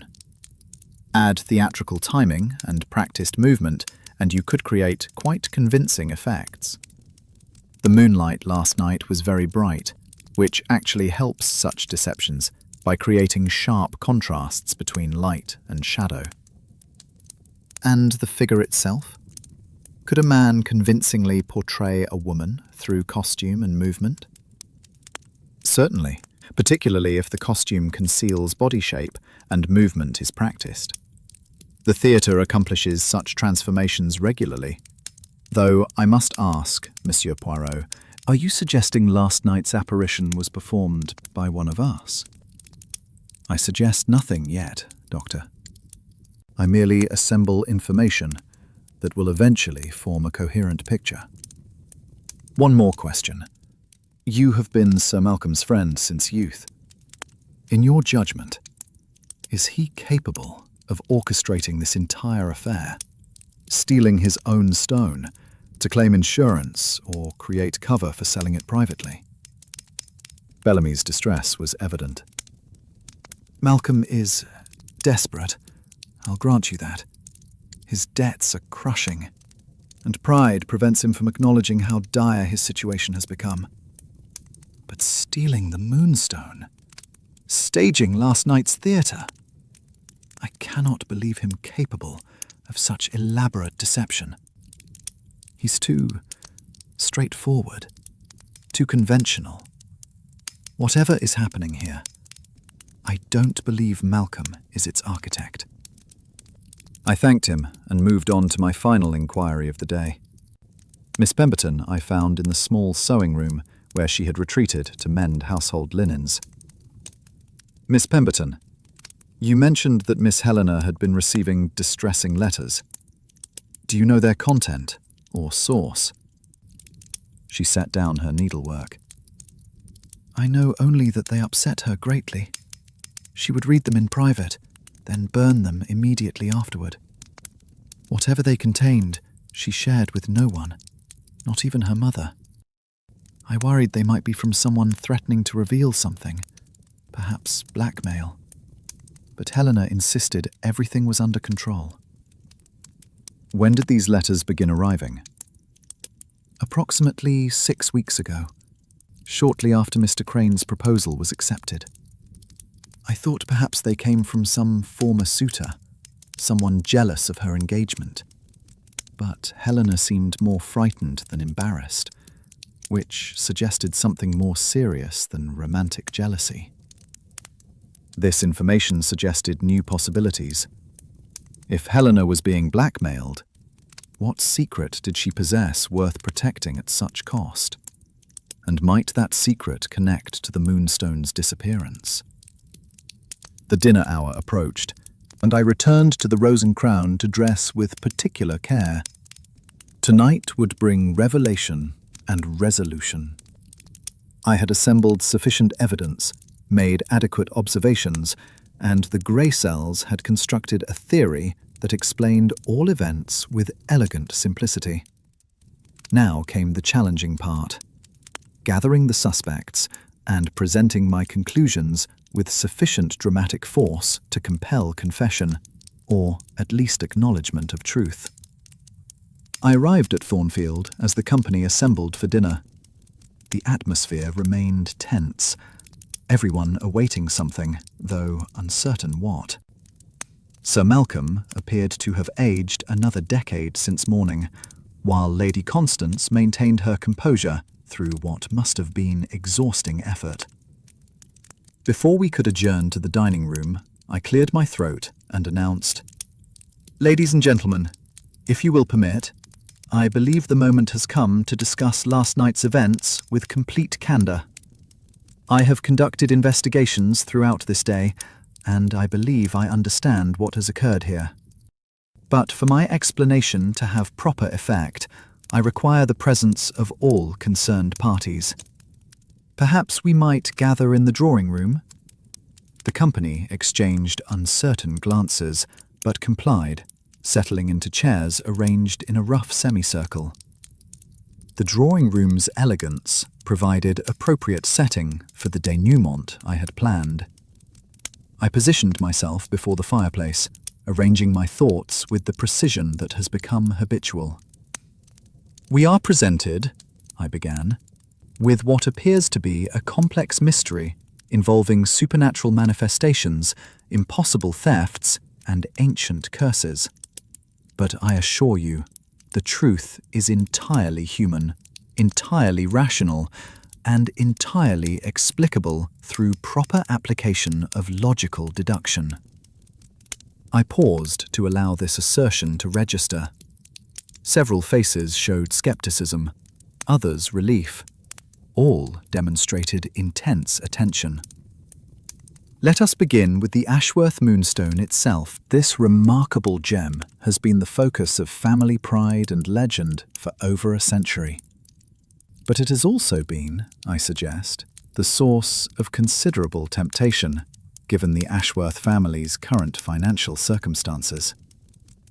When Lady Constance discovered, 3 weeks ago, that the stone in its display case was counterfeit, she assumed theft. She was partly correct, but the situation was more complex than she realized. Lady Constance leaned forward. "Then what actually happened, Monsieur Poirot? Who took the stone?" To answer that, we must understand several distinct plots that have been operating simultaneously, sometimes cooperating, sometimes conflicting. First, there was the theft of the genuine moonstone and its replacement with an excellent fake. Second, there was the threatening letters and their psychological effect on the family. Third, there was last night's theatrical apparition and the subsequent theft of whatever stone was being displayed. 3 separate schemes, you see, orchestrated by different parties with different motives. I allowed this complexity to sink in before continuing. The original theft, I believe, was conducted by Mr. Edward Ashworth. He possesses expertise in precious stones, access to the display case, and opportunity to make the substitution. More importantly, he had motive. Not greed, but rather a desperate attempt to prevent his brother from selling the stone privately to cover debts. Edward believed, correctly, that if the genuine moonstone left the family, it would never return. By stealing it himself, he preserved the family's most valuable asset while preventing its immediate liquidation. Edward's expression remained impassive, neither confirming nor denying this accusation. The threatening letters, however, came from a different source. Miss Helena Ashworth herself. This revelation produced gasps and immediate protests, which I quelled with a raised hand. "Please, permit me to continue." Miss Helena did not threaten violence, but rather attempted to postpone the full moon ceremony, hoping to prevent the display of the fake stone before her fiancé and other witnesses. She feared Mr. Crane would discover the deception and withdraw from their engagement, leaving her family without the financial rescue his wealth represented. The melodramatic nature of the threats reflected her inexperience with such deceptions and her genuine distress at her impossible situation. Helena's face had gone pale, but she did not deny the charge. Crane reached for her hand, his expression unreadable. "As for last night's theatrical performance," I continued, "that was the most elaborate deception of all. The apparition was not supernatural, but rather a very human accomplice, dressed in costume and positioned with precise timing. The purpose was dual: create sufficient distraction to steal whatever stone was being displayed, and strengthen the narrative of supernatural curse that might excuse the family from obligations to creditors who might otherwise demand the moonstone as security for loans." But who was the apparition? Sir Malcolm demanded. Who could have arranged such a thing? "The apparition," I replied calmly, "was Mr. Gerald Ashworth, who used his knowledge of the house and his athletic ability to execute the performance. And the mastermind who arranged this entire final act was none other than Mr. Tobias Merchant, the family solicitor who stood to lose considerable income if the Ashworth estate collapsed entirely." The accusation hung in the air for a moment of absolute silence. Then Merchant rose, his face flushed. "This is absurd. I have served this family faithfully for 40 years. How dare you accuse me of such betrayal?" "Because, monsieur, you knew the stone displayed last night was Edward's fake, which he had returned to the case to cover his original theft. You recognized an opportunity to steal a valuable counterfeit while creating conditions that might allow the family to claim supernatural intervention and avoid creditor demands. You enlisted Gerald, playing upon his resentments and promising him eventual advantage when the dust settled." Gerald stood slowly. "Monsieur Poirot, you are perceptive, but not quite correct. Yes, I was the apparition. And yes, Mr. Merchant recruited me. But the stone we intended to steal was not a fake. Merchant had discovered, through his access to family documents, that Edward's theft was only a partial success. Edward had created an excellent fake to substitute, but in the chaos of the switch, he had inadvertently placed his fake in the wrong case. The genuine moonstone remained in the display case, while the fake resided safely in Edward's possession. Last night, we intended to steal the real stone, knowing Edward could not reveal the truth without exposing his own crime. This revelation produced stunned reactions. Edward's face showed grudging respect for Gerald's intelligence. Sir Malcolm appeared completely bewildered. Lady Constance pressed her hand to her mouth. "So what stone was actually stolen last night?" Lady Constance finally asked. I produced a small package from my pocket and opened it to reveal a pale, luminous stone. "This is the Ashworth moonstone, the genuine article, recovered from where Mr. Merchant concealed it after last night's theft. He hid it in the one place he believed would not be searched, his own briefcase, which he planned to remove from the premises this morning before any systematic search began. But I intercepted him at his departure and persuaded him to allow me to examine his belongings. Merchant sagged in his chair, his decades of respectable service crumbling before the evidence of his final betrayal. "I only wanted to secure the family's future," he said weakly. "If the stone was sold discreetly, debts could be settled, And the Ashworths might survive. Better that than watching them collapse into bankruptcy and scandal. And you would have received a commission on such a sale," I noted quietly. "Let us not pretend your motives were entirely altruistic. But we are left with a question. What is to be done with this knowledge?" The company looked to Lady Constance, who had risen and moved to stand beside her husband. "What indeed, Monsieur Poirot? You have exposed multiple deceptions within our own family, crimes and conspiracies born of desperation and, in some cases, simple greed. What do you recommend?" I considered carefully before responding. "That, madame, is not for me to determine. I am a detective, not a judge. But I might observe that your family faces a choice. Pursue legal action that will destroy what remains of your reputation and resources, or find some alternative resolution that preserves both justice and dignity. Mr. Edward committed theft to protect the family. Miss Helena wrote foolish letters from desperation. Mr. Gerald and Mr. Merchant, however, attempted genuine crime for personal gain. Those distinctions matter when considering consequences." Sir Malcolm found his voice at last. "Merchant, your services are terminated immediately. You will leave Thornfield tonight and consider yourself fortunate we don't prosecute. Gerald, I am disappointed beyond measure, but you are family.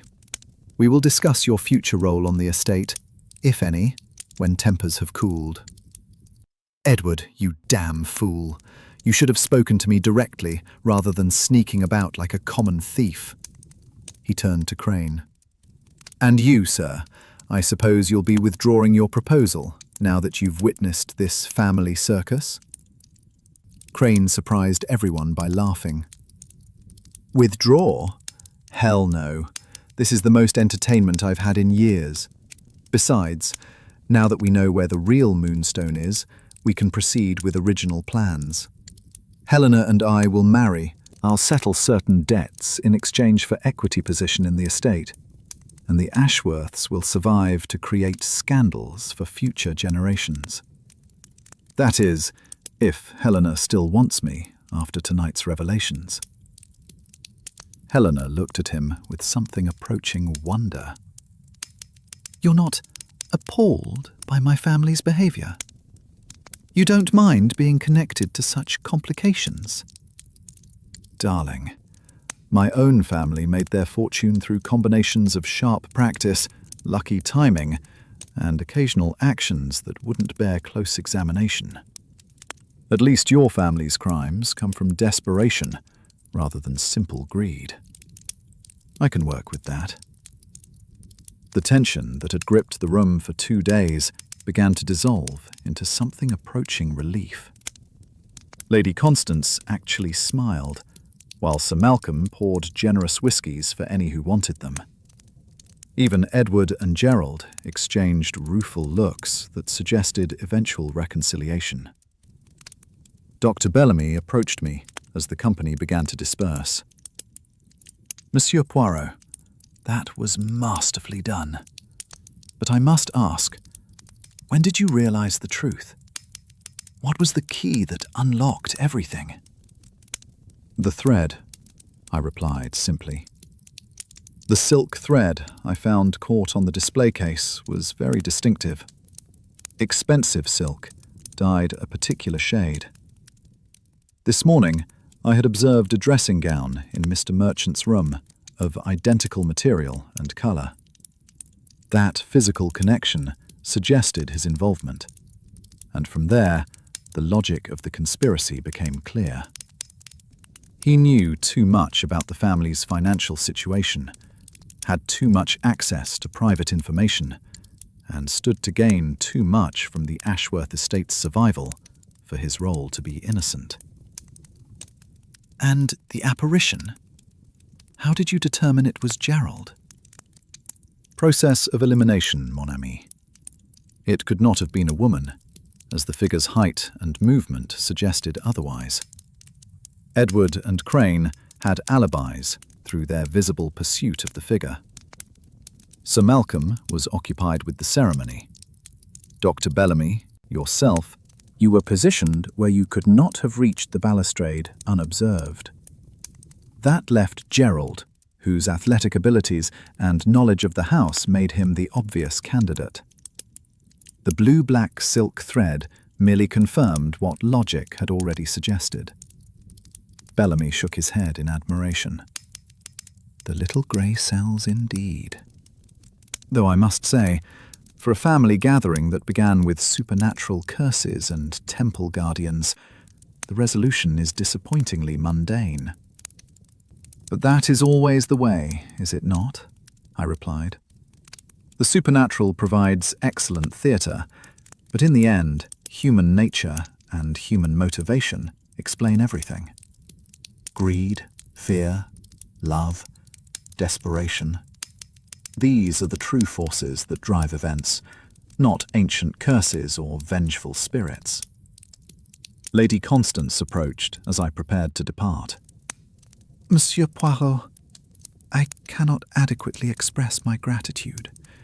You have saved my family from disaster, exposed threats before they could cause irrevocable harm, and somehow managed to preserve our dignity through this terrible ordeal. You are most kind, madame. I have merely applied logic and observation to circumstances that required such attention. But I would offer one piece of advice. The moonstone has brought your family little good fortune and considerable trouble. Perhaps the legend of its curse contains truth not in supernatural terms, but in psychological ones. Objects of great value create temptation, and temptation breeds crime. You might consider whether the stone's retention is worth the anxiety and danger it represents. She nodded thoughtfully. I will discuss that with Sir Malcolm. Perhaps it is time to let go of certain legacies, to build our future on more substantial foundations than legendary gems and ancient ceremonies. As I departed Thornfield that evening, the moon rode high once more, though past its fullness now, waning toward darkness. The south terrace stood empty, its dramatic purpose fulfilled. To more complex process of rebuilding trust and moving forward. Merchant would depart in disgrace. Gerald would negotiate a diminished but secure position. Edward would gradually be forgiven, and Helena would marry her American with her family's blessing, if not their complete understanding. The moonstone would remain with the Ashworths for now, though I suspected it would eventually be sold discreetly to settle debts and provide capital for necessary reforms. Such practical considerations would triumph over legend and tradition, as they generally do when financial reality can no longer be denied. The case had been satisfactory from a professional standpoint, offering sufficient complexity to engage the grey cells while yielding to methodical analysis. 3 separate conspiracies operating simultaneously had created confusion that might have defeated a less systematic investigator, but proper attention to physical evidence and human psychology had revealed the truth beneath the theatrical surface. Back at the Rose and Crown, I settled into my comfortable chair with hot chocolate and the satisfaction of another mystery resolved. The landlord had inquired about my brief stay's purpose, and I offered vague comments about consulting with the family on historical matters. Village gossip would doubtless create more elaborate explanations, but that was beyond my concern. Tomorrow, I would return to London, to my comfortable rooms at Whitehaven Mansions, to my routine of tisanes and newspapers, and the occasional consultation on matters requiring specialized expertise. But tonight, I permitted myself a small smile of satisfaction as I recalled Sir Malcolm's expression when I revealed the moonstone's location. Lady Constance's relief when she understood her family's danger had passed, and even Crane's appreciative laughter at the baroque complications of his future in-laws. The human comedy continues, played out in great houses and humble dwellings alike, driven by eternal motivations of greed and fear and love. And occasionally, when circumstances require, Hercule Poirot will apply the little grey cells to untangle the threads and reveal the patterns beneath apparent chaos. It is, I reflected, a most satisfactory profession for one of my particular talents. The moonstone glinted in my memory, pale and luminous, beautiful and troublesome in equal measure. Objects acquire meaning through human attention and human desire, becoming symbols of aspiration or markers of temptation, depending upon circumstance and character. The Ashworths had learned this lesson at considerable cost, though perhaps not too late to benefit from the knowledge.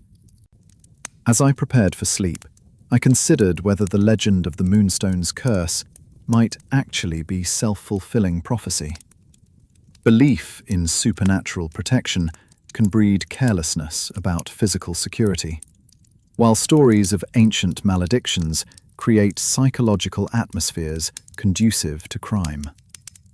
The colonel, who had taken the stone from that Indian temple, had perhaps stolen more than a gem. He had stolen a story. And stories shape behavior more powerfully than any physical object. But these were philosophical musings for another time.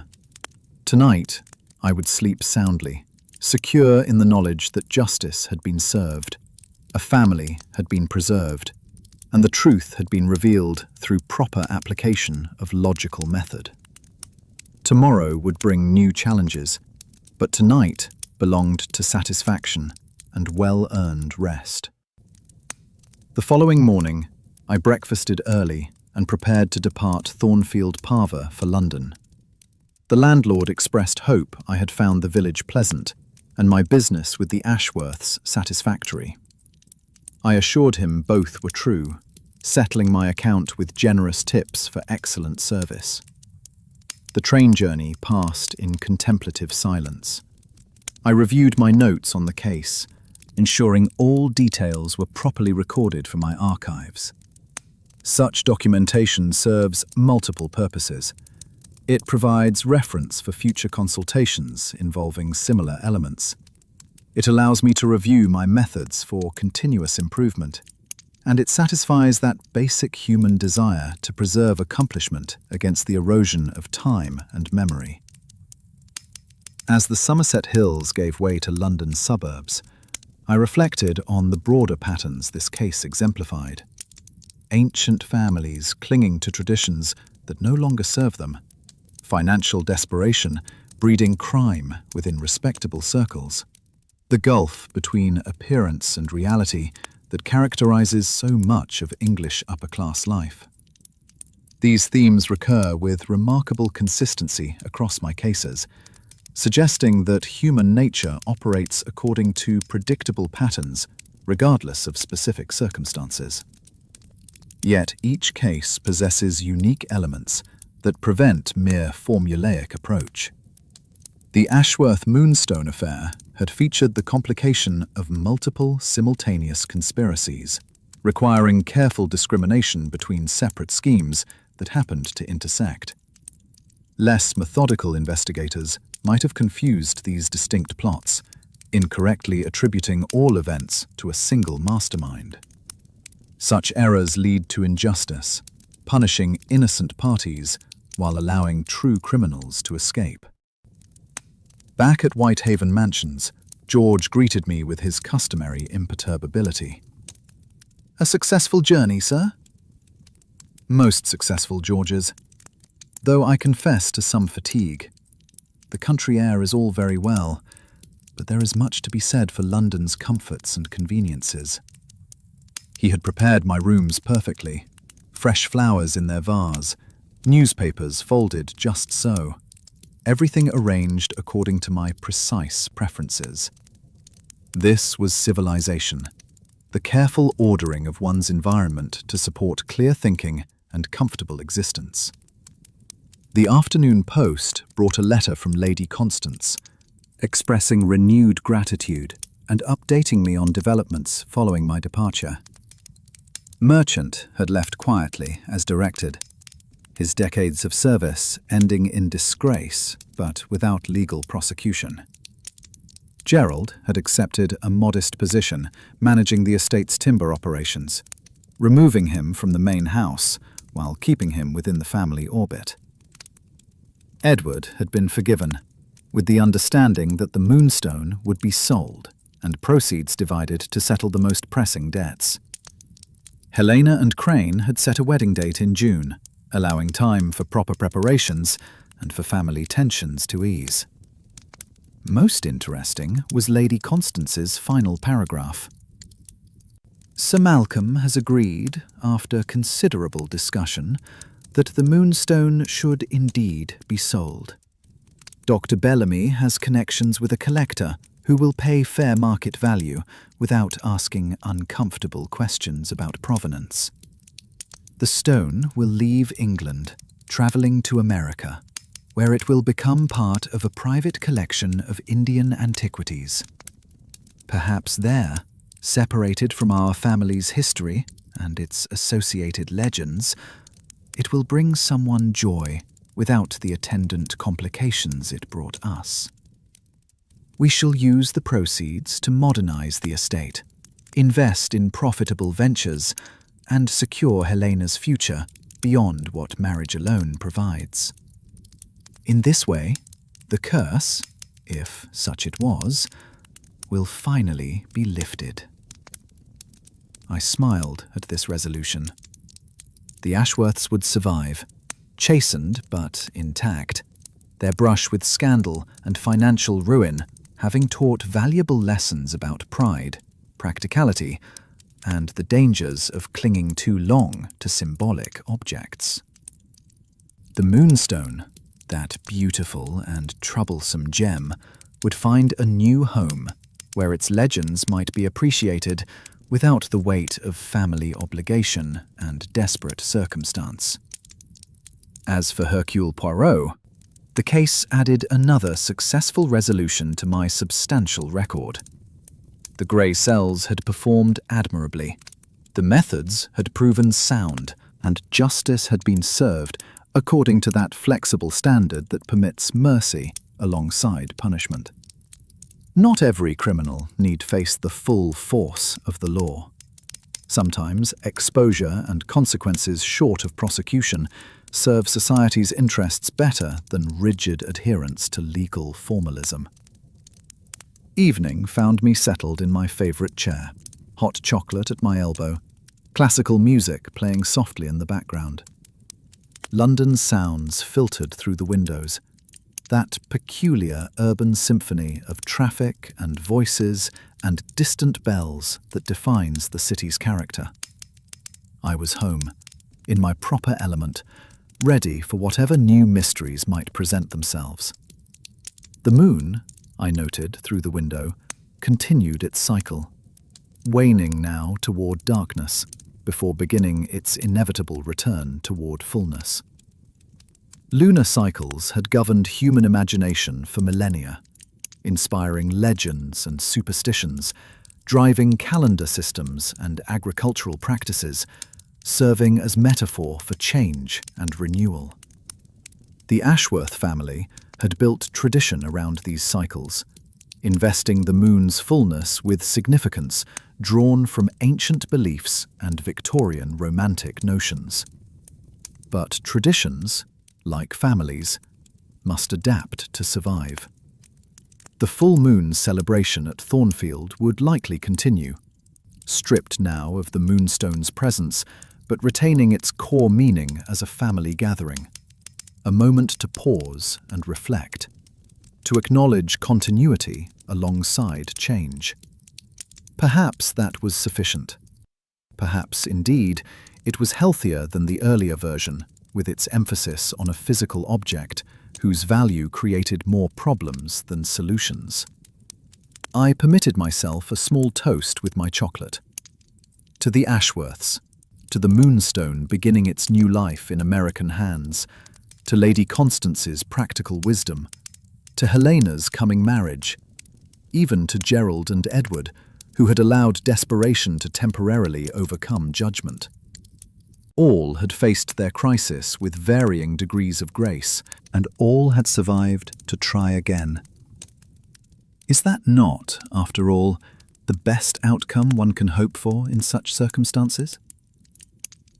The night deepened, London's lights creating their own constellation below as the natural stars emerged above.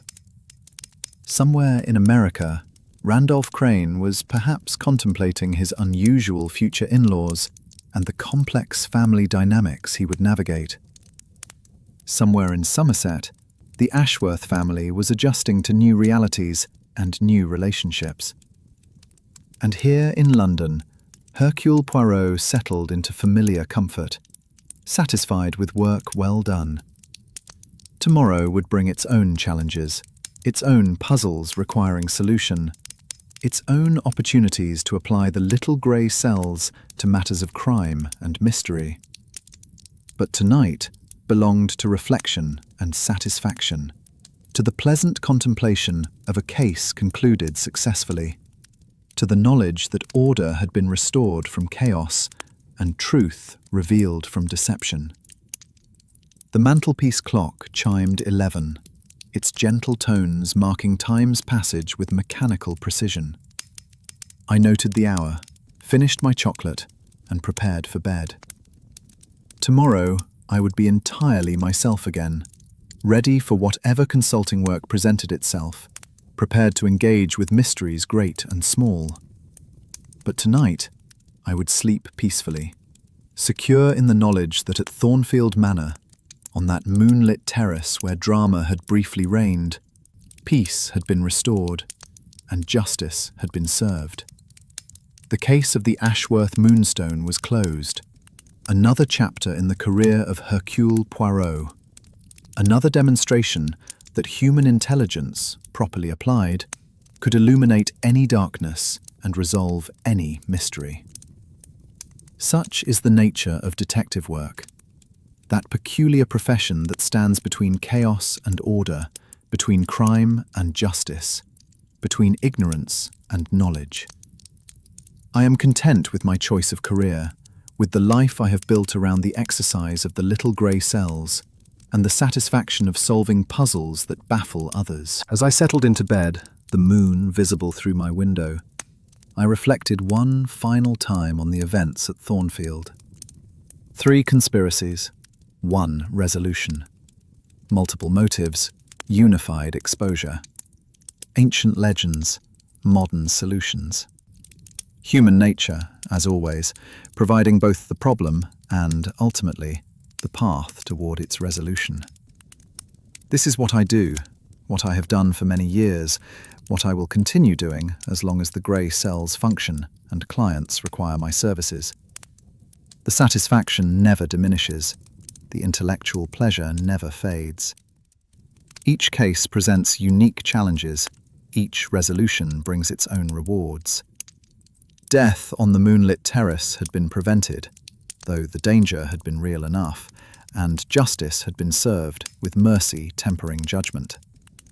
A successful outcome by any measure, and one I could contemplate with professional pride and personal satisfaction. The moon continued its silent journey across the sky, unchanged by human drama enacted beneath its light. Tomorrow it would rise again, slightly diminished, continuing its eternal cycle. The Ashworths would continue their lives, slightly changed, adapting to new circumstances. And Hercule Poirot would continue his work, unchanged in essence, applying timeless methods to ever-changing mysteries. Thus ends the curious affair of the Ashworth Moonstone, of death threatened on the Moonlit Terrace, of ancient legends and modern crimes. The truth has been revealed, the criminals have been exposed, and order has been restored. What more can one ask of a properly conducted investigation? With these satisfying thoughts, I surrendered to sleep, content with the knowledge that another mystery had yielded to the methodical application of logic and observation. Another case had concluded successfully. Another small victory had been won in the eternal struggle between chaos and order. Good night, London. Good night, Somerset. Good night, troubled families everywhere, struggling with pride and poverty, with tradition and necessity, with the gap between what you were and what you must become. May you find wisdom in adversity, strength in crisis, and ultimately the courage to release what no longer serves you. This is the lesson of the Moonstone, the wisdom purchased at considerable cost, but worth the price if properly understood and applied. Objects are merely objects. Family is what endures. And truth, though sometimes painful, is always preferable to the comfortable lies that eventually collapse into disaster. With which philosophical observation, Hercule Poirot closes his account of these remarkable events and wishes all concerned the happiness they have earned through surviving their ordeal. The end, as they say, though of course for the Ashworths it is merely a beginning. One step forward into whatever future their choices will create. Such is life. Such is always life. And it is good.